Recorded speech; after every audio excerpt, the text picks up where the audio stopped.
just like this, completely crushed the bed.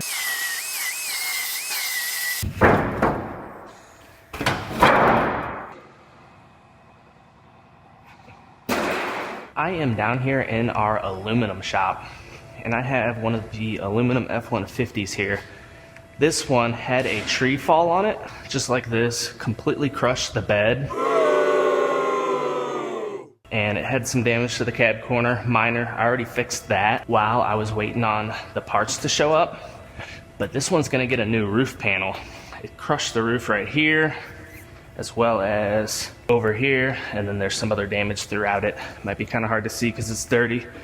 So this one is going to get a new roof panel, which I have right here.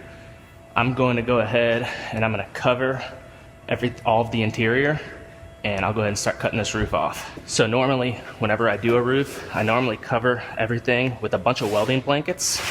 Then I put a tarp over top to pick up all the debris. However, this entire roof is rivet bonded on and glued. It doesn't get any welding. So I'm not really too concerned about putting welding blankets down because there won't be any sparks or anything going in there. So I'm just gonna put this tarp over everything.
So this roof is laser welded all the way across underneath this seam sealer right here.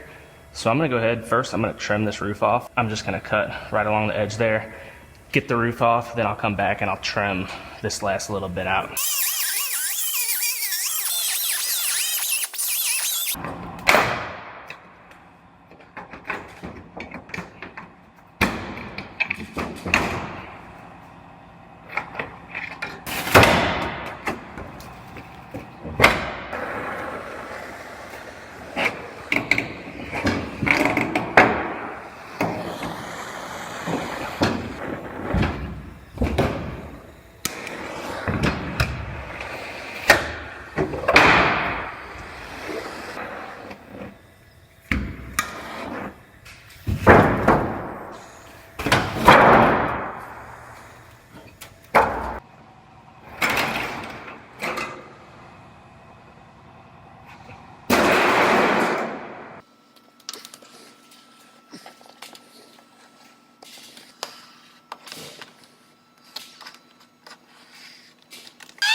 So I got this roof sitting on here. I wanted to make sure it fit properly, make sure it sits and everything looks correct, which it does. Sits nice and flush. It gets bonded down both sides, and then it gets bonded and riveted across the back and the front. So I'm gonna lift this back off, and I will go ahead and lay out my adhesive and get this roof put on permanently. Before I lift it off, I'm going through real quick and I'm marking where the old rivets were, because I have to put the new ones next to those. So it just makes things a little easier whenever this roof goes back on, whenever I start riveting. So I know where these are.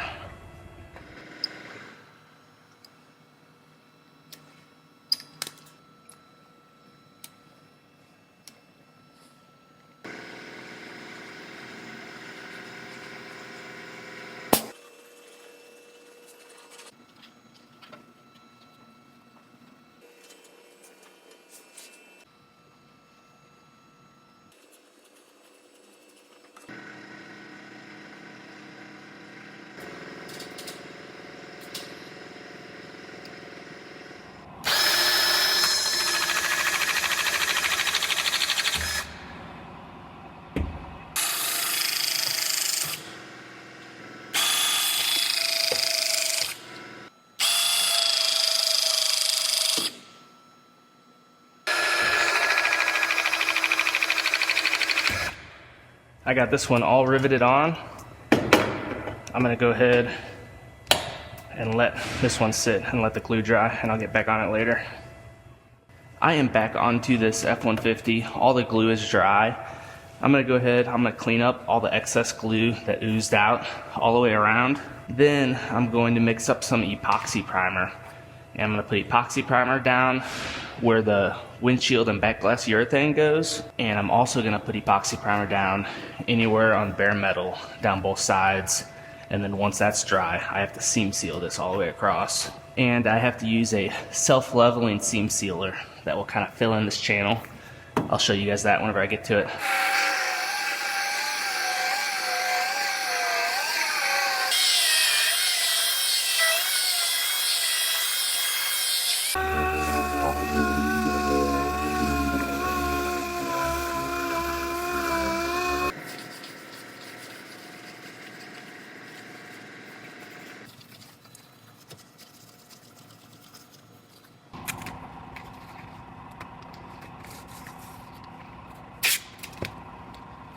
This right here is exactly why I put this tarp in here. Now I'll be able to fold the tarp closed, pull it out of the truck, and it'll keep from getting all that shit inside the truck.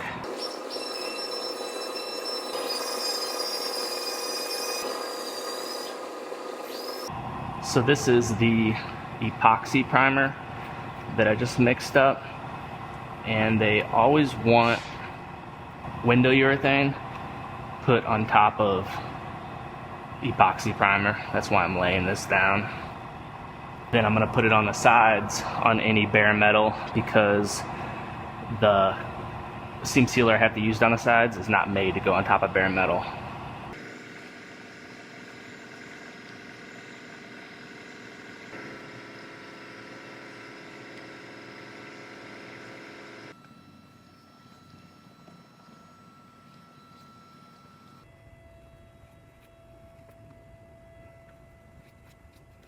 Now, I have some self-leveling seam sealer here. I had to make a kind of like a dam on each end of this channel because this stuff is very runny. But it levels out and flows out on its own.